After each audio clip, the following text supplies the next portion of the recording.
अस्सलाम वालेकुम future programmers, welcome to our Java series lecture number 24। और आज की वीडियो में हम ऐसी अरे के बारे में बात करने जा रहे हैं जिसकी हम वैल्यू उसी वक्त ही इनिशियलाइज़ भी कर देंगे।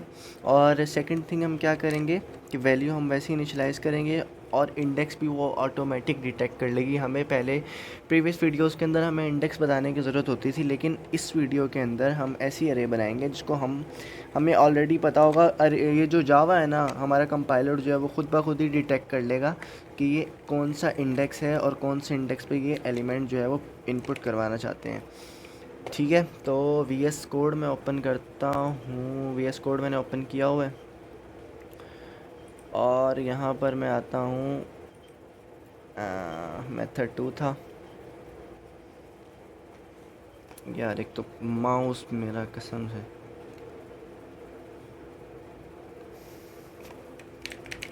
मेथड 3 डॉट जावा में लिखता हूँ।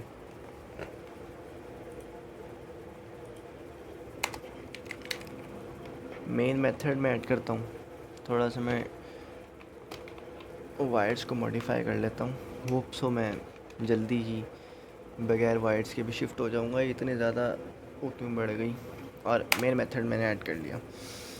अब जो अरे होती है ना, ये वाली जो अरे मैं बताने वाला हूँ आपको, ये यूज़ कहाँ होती है। ये टाइप की अरे उस वक्त यूज़ होती है जब आपको वैल्यूज़ का पता होता है कि यार, जैसे आप कोई भी एक ऐप बना रहे हो जिसके अंदर आपने सिटी का नाम लिखना है। अब आप एक स्ट्रिंग करके एक अरे बनाओगे और उसके अंदर वहाँ पर सिटी का नाम लिखोगे, भावनगर, बावलपुर या कराची, लाहौर, इस्लामाबाद वगैरह। तो आप इस तरह से आपको पता है, मालूम है कि यार इतने इंडेक्स होने हैं और ये इसकी इनपुट होनी है। तो इस टाइप की अरे जो है वो या वहाँ पर इस्तेमाल होती है, ऐसी जगहों पर इस्तेमाल होती है। तो अब मैं क्या करूँगा, मैं एक वैसे ही इसका मेथड है और यहाँ पर मैं मार्क्स करके बनाता हूँ और इसको मैं देखो वैसे ही इनिशलाइज़ कर देता हूँ डबल कोटेशन से। 50 कोमा 60 70 80। सिंपल। यहाँ पर देखते हैं क्या एरर आ रहा है। Can not convert. अच्छा अच्छा अच्छा अच्छा अच्छा अच्छा अच्छा, मैं बताता हूँ कि अभी एरर क्या आ रहा था और उसके कहने का क्या मतलब था। अच्छा, डबल कोटेशन में जब भी हम ये ऐसे करके हम कोई भी नंबर्स वगैरह लिखते हैं ना, तो वो स्ट्रिंग कंसीडर होता है। तो वो कह रहा था कि यार आप ये स्ट्रिंग बना रहे हो, हालांकि डबल कोटेशन के अंदर मैंने लिखे तो नंबर्स थे, लेकिन वो कह रहा है यार आप तो नंबर स्ट्रिंग बना रहे हो। तो आपने दिया यहाँ पर डेटा टाइप इसकी इंटीजर है, तो ऐसे तो ना करो ना। आपने डेटा टाइप दी हुई है जी इंटी, ये वाली इंट, और आप लिख स्ट्रिंग, ये डबल कोटेशन में वो लिख रहे हो। तो ये बेसिकली बस कुल मिला के ही कह रहा था। अब देखना, अब एक चीज़ दिखाता हूँ मैं तुम्हें। सिसो में करता हूँ और मार्क्स का ज़ीरोथ इंडेक्स में करता हूँ और इसको मैं करता हूँ रन। देखते हैं इसकी क्या आउटपुट आती है। ये इसने ऑटोमेटिक, हमें कोई इंडेक्स वगैरह बताने की इसके अंदर कोई ज़रूरत नहीं है। इसने ऑटोमेटिक डिटेक्ट कर लिया कि भाई कौन सा इंडेक्स है और सब कुछ इसने ऑटोमेटिक डिटेक्ट कर लिया। हमें इसको खुद से बताने की कोई ज़्यादा ज़रूरत नहीं हुई है। तो अभी ये रन कर रहा है, तो अभी देखते हैं इसकी आउटपुट। आप लोगों को भी पता है कि इसकी आउटपुट 50 ही आएगी, लेकिन कंपाइल करना इसको बहुत ज़्यादा ज़रूरी है। 50 इसकी आउटपुट ये इसने डेमोस्ट्रेट कर दी है। ठीक है, अब देखो ये, अब इसको मैंने, वही मेथड होगा यार। बस फॉर ईच लूप हम आगे पढ़ेंगे ना, तो हम फॉर ईच लूप के साथ मज़ीद इसको कर लेंगे। लेकिन इसका चलो मैं तुम्हें वही करता हूँ यार, फॉर में करता हूँ। इसको हमने पूरे के पूरे को डेमोस्ट्रेट कैसे करना है। और यहाँ पर मैं करता हूँ, sorry, int I equal to 0, i is less than 2, marks dot length i plus plus में करता हूँ और सिसो में करता हूँ। क्या सिसो में करूँगा, मार्क्स के ith इंडेक्स को आप उसकी आप सिसो कर दो, मतलब कि उसको प्रिंट आउट कर दो। ith इंडेक्स मतलब 0 सबसे पहले, फिर 1, फिर 2, फिर 3। इस तरह से ये ऑटोमेटिक ही ये जो अरे है ना जो हमने बनाई है ये इसको डिटेक्ट करेगी। मतलब कि हमने अब दो काम कर दिए, हमने अरे डिक्लेयर भी एट द सेम टाइम कर ली और हमने इसको इनिशियलाइज भी एट द सेम टाइम कर दिया। और ये देखो 50, 60, 70, 80 इज़ ओवर आउटपुट। अच्छा, अब अब हमने किसी भी अरे का साइज़ मालूम करना है ना, तो हम क्या करेंगे, अरे का साइज़ मालूम करने के लिए हमें एक इंटीजर साइज़ नाम का एक वेरिएबल डिक्लेयर करवाना पड़ेगा और साइज़ को हमें इक्वल करना पड़ेगा मार्क्स डॉट लेंथ के। और इसको मैं सीसो करता हूँ, किसको मैं सीसो करता हूँ, साइज़ को मैं सीसो करता हूँ।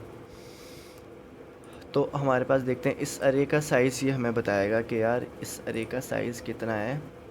तो लेंथ डॉट लेंथ का जो वो है ना साथ जो हमने इसके लगाया है मार्क्स डॉट लेंथ का, वो क्या काम करेगा, हमें हमें मार्क्स की लेंथ मालूम करने में इजी होगा। और 4 इसकी लेंथ है, अरे की हमारे पास इसने डेमोस्ट्रेट करवा दिया। अच्छा, लेंथ देखो 1 2 3 4, लेंथ 4 इसलिए आई है, ये इंडेक्स नहीं है जो 0 से स्टार्ट होगा, 0 1 2 3। तो ये बात याद रखना, ठीक है। ये होता है जी इस अरे का काम। अब एक ऐसा काम करते हैं हम क्या करते हैं, इन सब को जमा करते हैं, 50 60 70 80 को जमा करके इसका आंसर देखते हैं क्या निकलता है। तो उसके लिए मुझे क्या करना पड़ेगा, एक मैं इंट टोटल करके वेरिएबल डिक्लेयर करवाऊँगा और मैं क्या करूँगा, मैं करूँगा for int I equal to 0, i is less than 2, marks dot length के है और आई को तुम कर दो प्लस प्लस। अब ये जो टोटल है ना, देखना टोटल को मैं इक्वल करूँगा टोटल प्लस मार्क्स का ith इंडेक्स को, ठीक है। अभी मैं बताता हूँ कि मैंने कुल मिलाकर किया क्या है। अच्छा, कह रहा है यार इसको इनिशियलाइज़ कर दो आप, तो ये लो मैं इनिशियलाइज़ कर देता हूँ और मैं सिसो करता हूँ total marks is total, control S करता हूँ। अब देखना ये हुआ क्या है, मार्क्स के अंदर क्या स्टोर था, 50 60 70 80, ठीक है। ये इसके अंदर स्टोर था, ये सब कुछ जो है ना वो इसके अंदर स्टोर है। एक मैंने क्या किया, मैंने इन टोटल नाम का एक वेरिएबल ले लिया जिसको मैंने 0 से इनिशियलाइज़ करवा दिया। अब मैंने एक लूप चलाई, लूप क्यों चलाई, क्योंकि मुझे एक जो इसका एलिमेंट है ना वो टोटल के अंदर स्टोर करवाना है। मैंने कहा for int I equal to 0, ठीक है, I is less than two marks dot length के है, मतलब कि ये लूप चलेगी 4 दफ़ा, ठीक है। लेंथ कितनी है मार्क्स की, 4 है ना, अभी हमने मालूम किया है। और आई प्लस प्लस, अभी 4 कैसे होगा, 0 1 2 3, ठीक है। और अब मैंने क्या किया, सबसे पहले ये जब लूप रन होगी ना तो सबसे पहले टोटल के अंदर क्या होगा, टोटल के अंदर अभी कुछ भी नहीं है, टोटल के अंदर 0 है। यहाँ पर 0 प्लस क्या होगा, मार्क्स का ith इंडेक्स विच इज़ 50। तो अब टोटल के अंदर आ गया 50। लूप टर्मिनेट नहीं हुई है इसके अंदर, इसलिए टोटल के अंदर इस वक्त स्टोर है 50। अब दोबारा आई के लिए चलेगी, तो आई के लिए जब ये चलेगी ना तो टोटल के अंदर 50 स्टोर है, तो टोटल प्लस मार्क्स का ith इंडेक्स, सबसे पहले ये हुआ था 0th इंडेक्स होता, अब 60 होगा, तो 50 था ना टोटल के अंदर, 50 प्लस 60 हो जाएगा और लूप दोबारा आएगी। अब सेकंड के लिए चलेगी, फिर इसके अंदर स्टोर था 1110, ठीक है। 1110 प्लस होगा किससे, 70 के साथ। यहाँ सेकंड इंडेक्स जो होगा इसका 012, सेकंड इंडेक्स के ऊपर 70 पड़ा है, तो ये हो जाएगा 180, ठीक है।